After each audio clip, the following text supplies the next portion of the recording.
The first Anglo-Naga War in 1879 was fought between Nagas and Britishers. It was not just a battle for territory, but a fight for identity, a struggle to preserve the rich traditions and dignity of the Naga people. In the majestic mountains of Nagaland, a land untouched by the written word, the story of a long-standing clash between the Nagas and the powers of the outside world begins to unfold. Though the Nagas lack a recorded script, their history is etched in the chronicles of time. The first written mention of the Nagas is found in the Branches, the historical record of their home kingdom, who themselves hailed from the Thai race and entered Assam from Burma in the 13th century. It was in the early 13th century that Sukhafa, the founders of the Ahom kingdom, set out with a vast retinue of soldiers in search of a land to settle. For 13 long years, he wandered the well-heeled country between the Burma and Assam until he reached the boundary of what would become Naga territory. Nagas, proud and fierce, were not about to allow foreign forces to intrude on their land. They resisted the advance of Sukhafa and his men with unwavering determination. Though the Ahoms eventually gained a foothold, they resorted to brutality, capturing Nagas' lands and forcing their people into unimaginable horrors. In a horrific chapters of history, they even forced Nagas to eat the flesh of their own relatives. However, the Nagas' desire for revenge burned hot and unrelenting.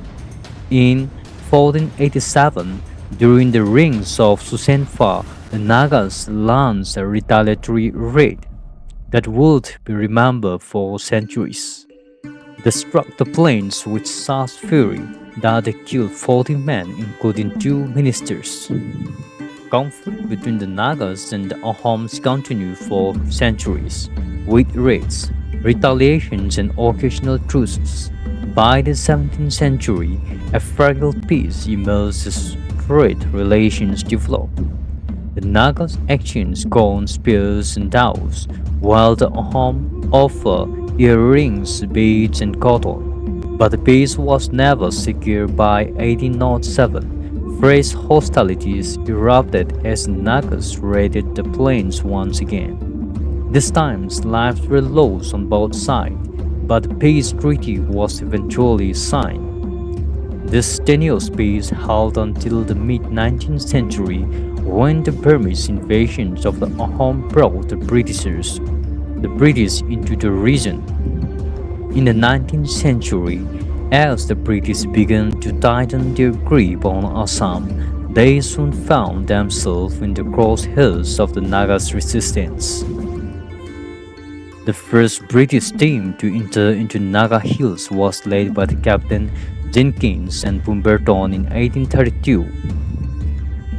A force of 700 soldiers and 800 coolies made their way from Manipur to Assam, only to be met with fierce Nagas resistance. Despite their superior number and equipment, British were ill prepared for the difficult terrains and the cunning of the Nagas. With provisions running low, they barely managed to cross Nagas territory, suffering heavy losses along the way.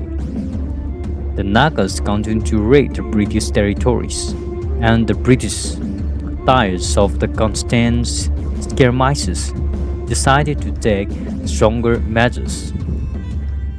In 1838, the British took direct control of Naga affairs, and an era of expedition began.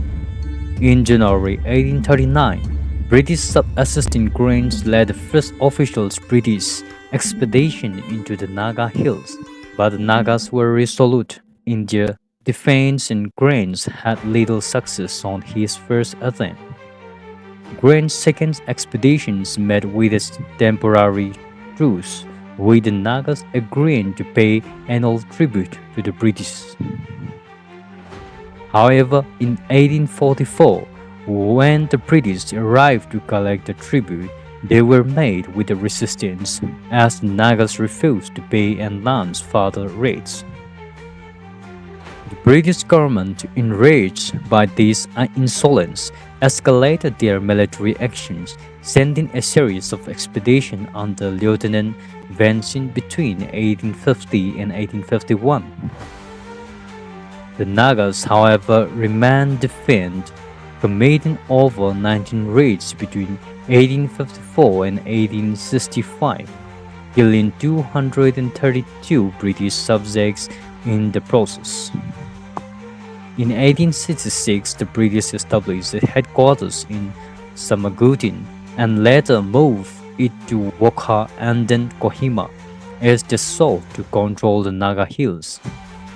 The Inner Line Regulations of 1873 was enacted to restrict the movement of the British subjects into Naga territories, protecting the Nagas from unwanted intrusion and preserving their autonomy to an extent. The regulations allow for greater British control, yet it is also sought to minimize direct interference in Naga's land. The Nagas, however, continued to resist, refusing to be subdued by the foreign powers. The British could not ignore their spirit, and thus began the new chapters of uneasy control over the region. Thus, the Anglo-Naga conflict stretched across the pages of history, marked by defense, resistance, and unyielding will to protect their land. The First Anglo-Naga War in 1879 was not just a battle for territory but a fight for identity, a struggle to preserve the rich traditions and dignity of the Naga people. In 1879, the Nagas had killed a dozen the British political officers with 37 of his men. The Angami Nagas then besieged Kohima and Konoma, remained impregnable for many months, and its occupation was protracted owing to the strong defense line led by warring Nagas. There are several instances of the Nagas' raids of the British outposts. During 1884 to 85, the Ao Naga had caused trouble. In 1885, our villages of Ungma and Longsa had raided the British camp in our areas. As a result of Naga's continuous raids of several punitive expeditions were sent to those Nagas by the British. The Mokokchung subdivision was formed with the object of checking the Nagas' raid from Sis Diku and Trans Diku village. To check successive occurrence of the head hunting and warfare, Bangsa areas expeditions were sent during 1938 to 39. This shows the bravery history of Nagas and the relation between Nagas and the Britishers until they left the Nagas' country. Though the British may have sought to impose their control, the spirit of the Nagas would endure untouched by time, echoing through the hills and valleys for generations to come.